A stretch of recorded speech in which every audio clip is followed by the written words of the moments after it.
Welcome, members and guests. Today is Tuesday, February the 22nd, 2022. I hereby call the local government full committee to order. Clerk, will you please take the roll? Representatives Calfee, Carr, Chisholm, Gant, Helton, Hodges, Holsclaw, Leatherwood, Love, Manus, Miller, Moody, Moon, Reedy, Rudd, Shaw, Williams, Vice Chairman Wright, Chairman Crawford. Mr. Present. Chairman, you have a quorum. Thank you, Madam Clerk. Let the record reflect that Representative Carr is excused. Is there any personal orders or announcements from the members before we get started? Seeing none, we have 13 bills on the calendar today. We will start. I've got a few bills we're going to take out of order due to some people having to present in other committees. So we're going to start with item number 10, House Bill 1729. Representative Leatherwood, you're recognized from your seat. Got a proper motion and second. I do see that there is an amendment. Can you give us your drafting code, sir? 13329. Give us that drafting code one more time. 013329. Thank you, sir. Have a proper motion and second on the amendment. Representative Leatherwood, you're recognized on the amendment. This bill just creates efficiencies in the State Board of Equalization's process. And entertain any questions. Is there any questions for the sponsor? Any objection to the question? Seeing none, we're voting on the amendment 13329. All in favor, please say aye. Aye. Those opposed? The amendment number 13329 is now on House Bill 1729. You're recognized, Representative Leatherwood. Again, this bill as amended just creates efficiencies in the State Board of Equalization's process. Any questions for the sponsor? Question has been called. We're ready to vote. All those in favor of House Bill 1729 as amended, please say aye. Aye. Those opposed? Item moves on to calendar and rules. Item number 11, House Bill 2370 by Representative Leatherwood. You're recognized on your bill, sir. Motion. Proper motion and second on the bill. You're recognized. Thank you, Mr. Chairman and committee. This bill just simply removes the requirement that a Register of Deeds official seal is embossed on paper. Now, again, with all the electronic filing and so forth, it's antiquated. Any questions for the sponsor? Question's been called on the bill. We're ready to vote. All those in favor of House Bill 2370, moving on, please say aye. Aye. Opposed, no. Item moves on to calendar and rules. We're back to item number 1, House Bill 2881 by Chairman Halford. We got a proper motion and second. This is a local bill. Let the record reflect that I do have 2/3 majority resolution in my office. And at this time, you're recognized, Chairman Halford. Thank you, Mr. Chairman. And I believe there's an amendment here that we need to take action on first. Is that correct? Chairman Halford, I do not have any amendments on House Bill 2881. I stand corrected. Okay. You're recognized on House Bill 2881. Thank you, Mr. Chairman. House Bill 2881 is a private act for Gibson County. What it essentially does is currently we have our juvenile court is overseen by a part-time judge, and this would simply make that position be a full-time position for our juvenile court in Gibson County. Any questions for the sponsor? Question's been called on the bill. All those in favor of House Bill 2881 moving on, please say aye. Aye.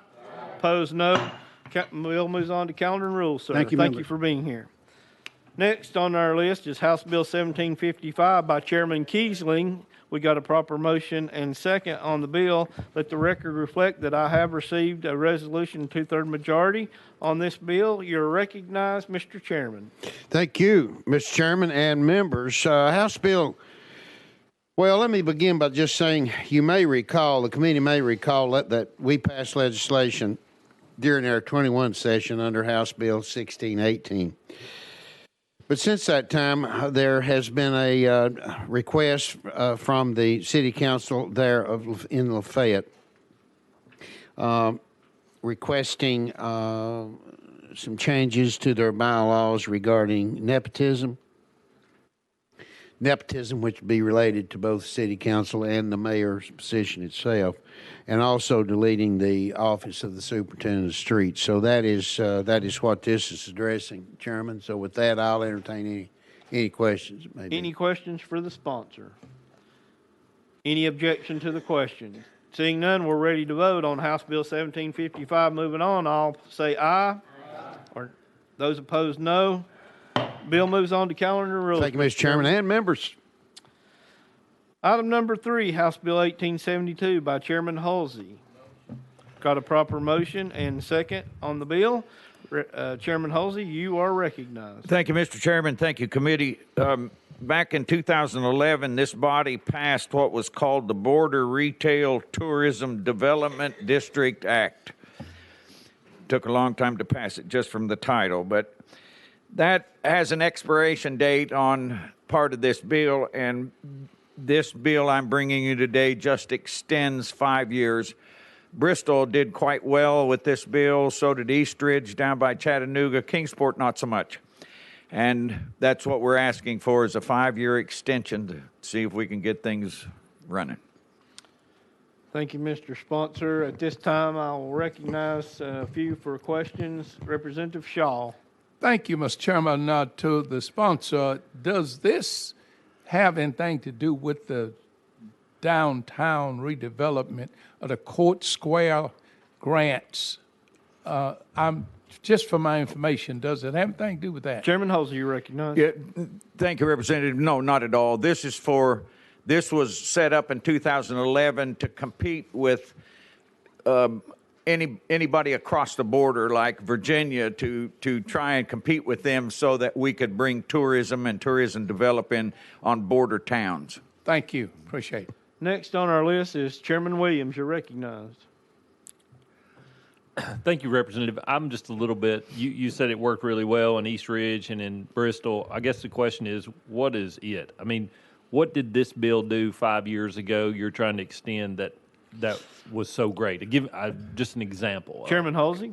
Thank you. There's two parts to it.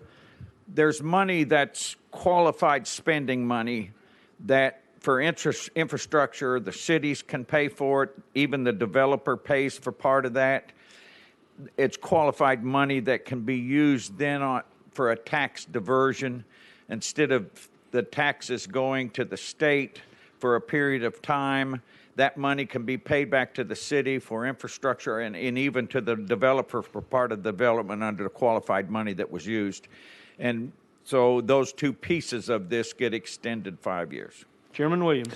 Thank you. I guess the question is, I know we've done this, say, in Sevier County and Gatlinburg when they had fires. We've done this in other areas. Was there a seminal event or something in either of these two communities which required to do this, or was it just a means by which to stimulate private investment? Chairman Halsey. When the bill first came, it was to put us in a competitive posture with border towns. Mm-hmm.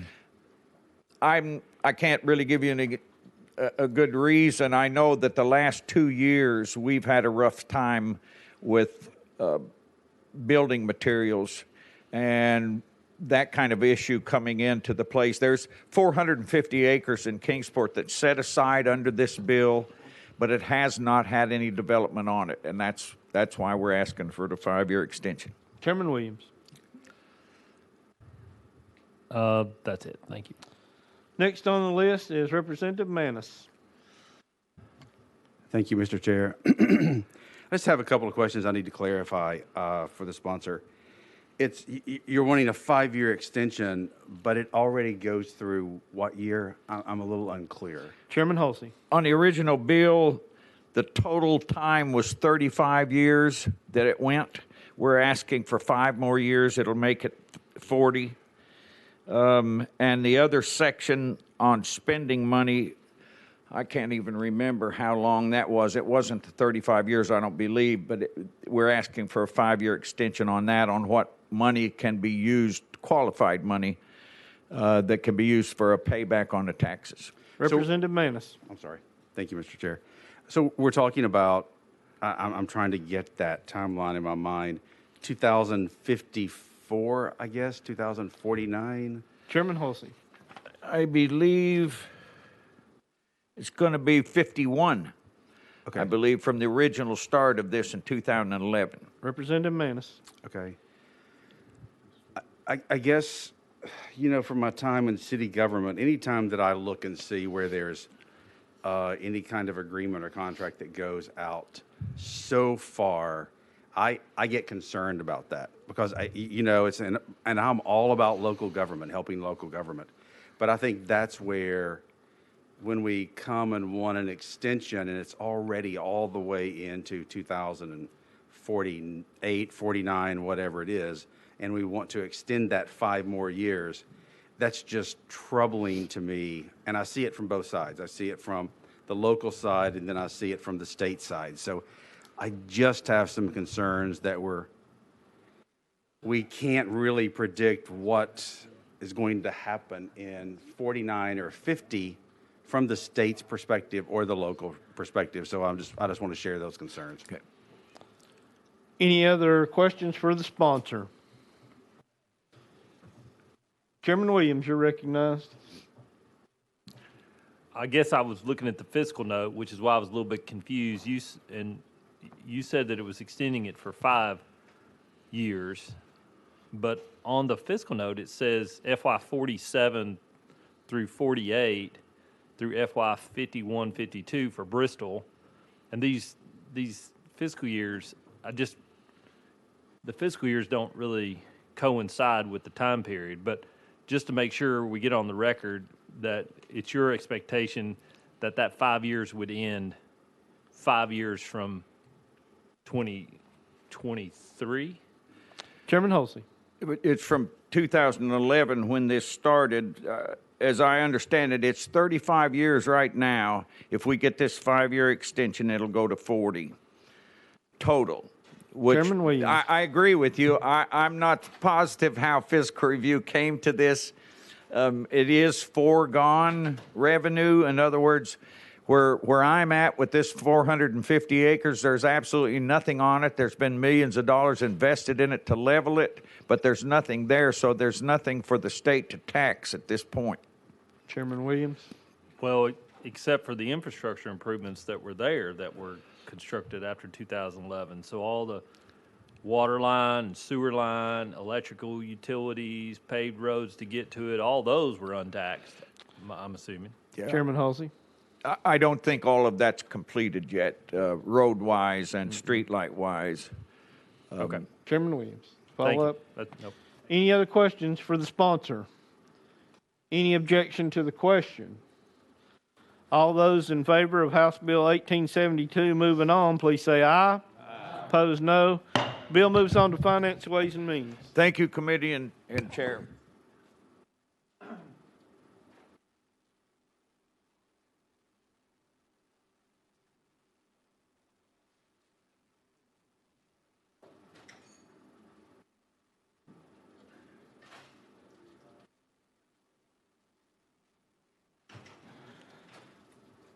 Next on the list is House Bill 2856 by Chairman Kumar.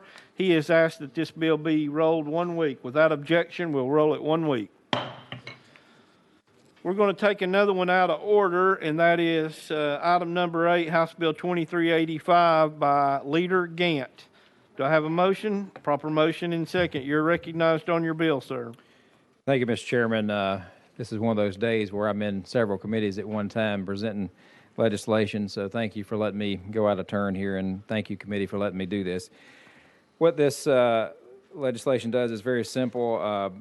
This legislation adds the word insurance producer to the list of professional services available for cities and counties to use. Professional services are those services provided by professional persons or groups of high ethical standards and recognize competence and integrity in their field. Services that are already considered professional are services such as legal services, fiscal agent, financial services. Insurance producer is already defined in the current law to be licensed under the laws of Tennessee to sell, solicit, or negotiate. So all we're doing is just simply adding that word insurance producer in the statute. Any questions for the sponsor? Any objection to the question? Seeing none, we're ready to vote on House Bill 2385. Moving on, please say aye. Those opposed, no. Bill moves on to calendar and rules. Thank you, Chairman and committee. Back to House Bill 2887 by Representative Bricken. This is a local bill. We got a proper motion and second. Representative Bricken, you're recognized on your bill. Thank you, Mr. Chairman and committee. This bill is brought to me by the city of Tullahoma. It basically just lines up their delinquent tax collection procedures with Tennessee state code, and that's what it does. Let the record reflect that we do have a resolution from 2/3 majority of the governing body. Is there any questions for the sponsor? Any objection to the question? Seeing none, we're ready to vote on House Bill 2887. Moving on, I'll say aye. Those opposed, no. Bill moves on to calendar and rules. Thank you, committee. House Bill 2277 by Representative Hawk. Got a proper motion and a second. I do see an amendment. Sir, can you please give us your drafting code? Thank you, Chairman and members. Amendment tracking code 013345. That is correct. Do I have a motion on the amendment? Proper motion and second. You're recognized on your amendment, sir. Thank you. The amendment helps to make the bill, and I'll define the bill at this moment if I could. In all Tennessee counties except for Davidson County, a government entity must achieve a petition signed by at least 15% of those registered to vote to initiate a recall referendum or initiative. What this bill does, in a nutshell, as amended, hopefully you'll amend it, is will raise the petition threshold in Davidson County to that of the rest of the state. Any question on the bill with the amendment? Seeing none, we're ready to vote on the amendment 13345. All in favor, please say aye. Those opposed, no. The amendment is now on the bill. Any questions for the sponsor on the bill? Seeing none, we're ready to vote on House Bill 2277. Moving on, please say aye. Opposed, no. Bill moves on to calendar and rules. Thank you, Chairman, members. Item number 7 is Representative Smith. She has asked that she be rolled down 2 spaces. Without objection, we'll roll her down 2 spaces. Next on the list is House Bill 1721 by Representative Reedy. I recognize you at your desk, sir. Got a proper motion and second. I do see an amendment. Can you give us your drafting That code? drafting code, Mr. Chairman, is 13693. That is correct. Do I have a motion on the amendment? Proper motion and second on the amendment. You're recognized on the amendment, sir. Thank you, Mr. Chairman and committee. This bill is pertaining to the disasters that had happened in the state, and on this amendment is specific to Humphreys County and Waverly. And reading right off for the record off of the fiscal note, the previous natural disaster in Sevier County resulted in an average refund of approximately $2,850 per claimant, and that's where I asked legal to draft that from. The one-time increase in this amendment is in state expenditure is fiscal year 22-23 is estimated to be $112,050, and that's taking care of 249 claimants. And of course, this bill will expire December 31st, 2022. Any questions for the sponsor on the amendment? Seeing none, we're ready to vote on the amendment going on the bill 13693. All in favor, please say aye. Aye. Those opposed, the amendment is now on the bill. You're recognized on the bill as amended 1721. Representative Reedy. Thank you, Mr. Chairman. That first half of the bill before the amendment went on, of course, is permissive in a number of counties that were not only hurt by the flooding, but also the tornadoes that went through West Tennessee. But, Mr. Chairman, I'll just take questions at this time. Any questions for the sponsor? Any objection to the question? Seeing none, we're ready to vote on House Bill 1721 as amended. All those in favor, please say aye. Opposed, no. Your bill moves on to finance.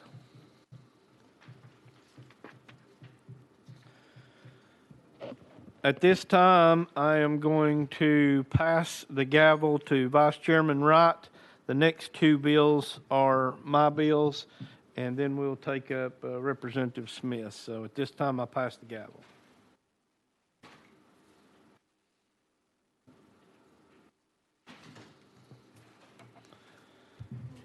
Thank you, Mr. Chairman. You are recognized at your seat, at your desk. House Bill 1955. Proper motion and second. Chairman Crawford, you're recognized. Thank you, Mr. Chairman. This bill, 1955, is the one that come through our subcommittee that basically what it does is it allows our cities or municipalities to waive, compromise, remit, prorate, and release property taxes at a lower amount than what they are, I guess, what they're worth, to try to get these properties back on the tax roll. So that's basically what it does. The counties have this ability at this time through a different title and chapter, but we're wanting to add municipalities to be able to do the same. Any questions for the sponsor? Representative Shaw. Thank you. It is statewide application, right? Chairman Crawford. It is. Thank you. Any questions of the sponsor? Seeing no questions, any objection to the question? We're voting on House Bill 1955. All those in favor say aye. Aye. Opposed say no. Bill moves on to calendar and rules. Next, item 13, House Bill 2128. Chairman Crawford. Motion. Have proper motion and second. Chairman Crawford, you're recognized. Thank you, Mr. Chairman. This is a great bill, and I would invite anyone that would like to please sign on to this bill. This is the one that makes it, we kind of do it in practice now, but this will make it law that you have to be a U.S. citizen before you can vote. And that's local elections, state elections, federal elections, anything. The other thing that it does is it, as we do already, we practice it, we send a list of those that are serving on juries that are not U.S. citizens. That list goes to the through the Secretary of State's office, so we make sure that everybody that serves on a jury is also a U.S. citizen. That's what the bill does. Questions of the sponsor? Representative Love. Thank you, Mr. Chairman. I wanted to ask this question about the section dealing with juries. If the information is not followed through and someone does get on the jury who is not a citizen, does that potentially nullify the verdict or so of the jury? Chairman Crawford.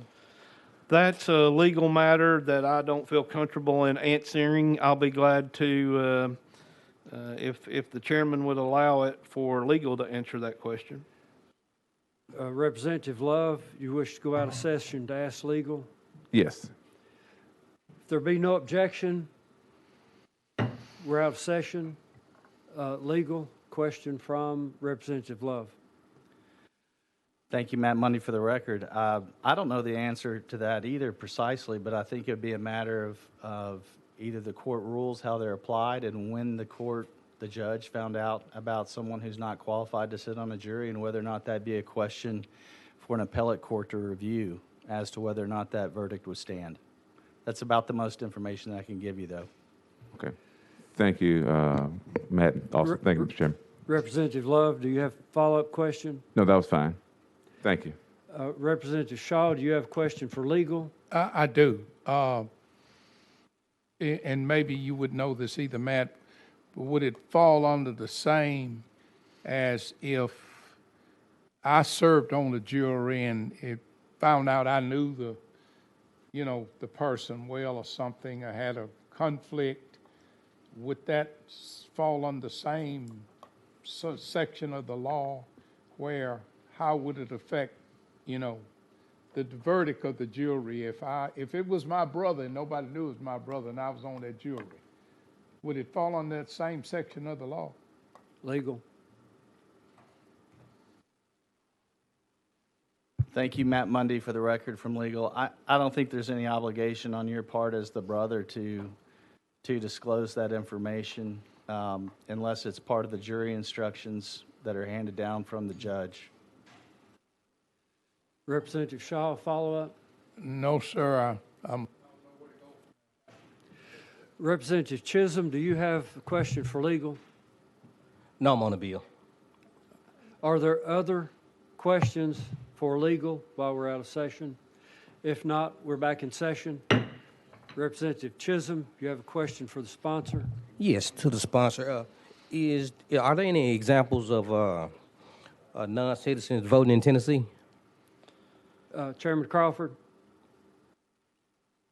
I am not sure about that. I think there has been, but I cannot tell you in what states or in what elections that took place. I don't know that they actually voted, but as a non-U.S. citizen, they tried to vote. Representative Chisholm? Okay. I got another question then. If a jury coordinator does not comply with this section, is there any liability imposed? Chairman Crawford? Again, I think we're slipping into a different area. All this does is it requires that we use the SAVE program, which is the Systematic Alien Verification Entitlements Program, and create a list of those that are not U.S. citizens who are trying to get on the jury and serve as a jury. We already practice that now. We already do that, but this will put it in law. Representative Chisholm, follow up? No further questions.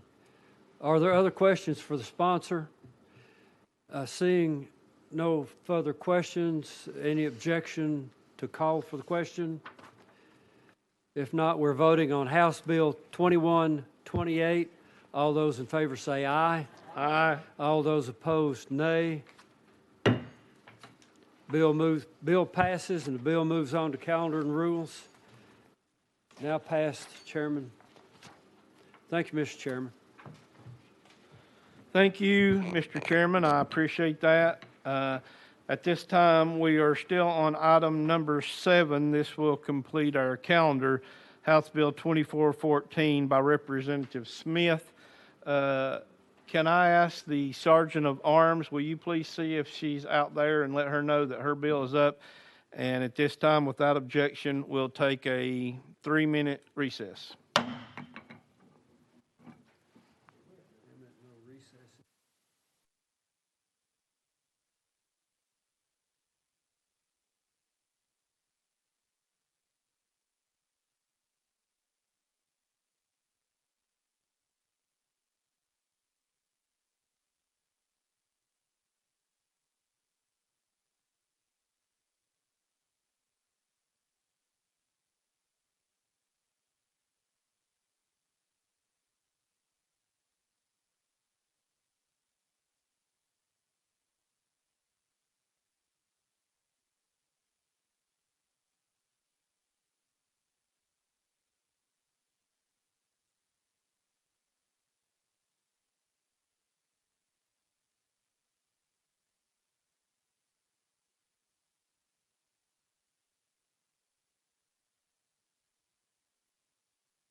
It's been 3 minutes, so I call the local government full committee back in session.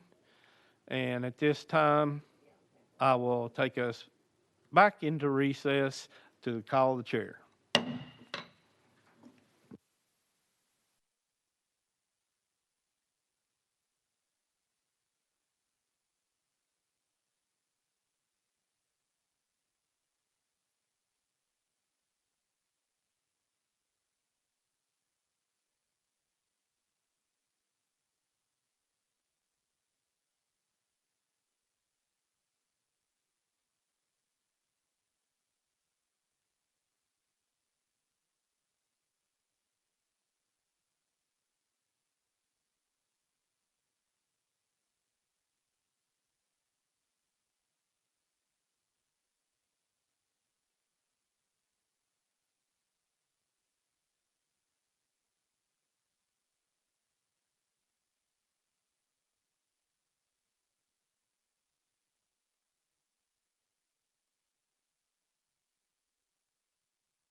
Chairman calls the local government full committee back to order. I move we dispense with the roll call and move forward to item number 7 without objection. We have a proper motion and second on House Bill 2414 by Representative Smith. I do see it has an amendment. Can you please give us your drafting code? Thank you, Mr. Chairman and committee. Thank you for your indulgence. It is 013612. That is correct. We got a proper motion and second on the amendment. You're recognized on the amendment, Mrs. Smith. If I might, Mr. Chairman, ask that it be amended, and I'll explain the bill because. Question's been called on the amendment. We're ready to vote on Amendment 13612 going on the bill. Please say aye. Aye. Opposed, no. The amendment's now on the bill. You may discuss the bill as amended. Thank you, Chairman. The amendment makes the bill permissive. There are 13 counties in the state of Tennessee that are self-insured. This just simply permits that the counties can comply with federal inquiries and subpoenas for HIPAA information relative to their insured lives. And this is, again, just very permissive because it's a practice that goes on, unfortunately, frequently enough. So with that, I will be glad to stand for questions, Mr. Chairman. Any questions for the sponsor? Chairman Moon, you're recognized. Thank you, Mr. Chairman. I thank the sponsor. This is work that began with one of our colleagues, Judge Carter, and thank you, Chair Lady Smith, for continuing to do this work. Thank you, Mr. Chairman. Any other questions for the sponsor? Any objection to the question? Seeing none, we're ready to vote on House Bill 2414. Moving on, please say aye. Aye. Those opposed, no. Bill moves on to calendar and rules. Thank you, Chairman and committee. Before we close, does any member have any announcements or personal orders? Seeing none, I will entertain a motion to adjourn.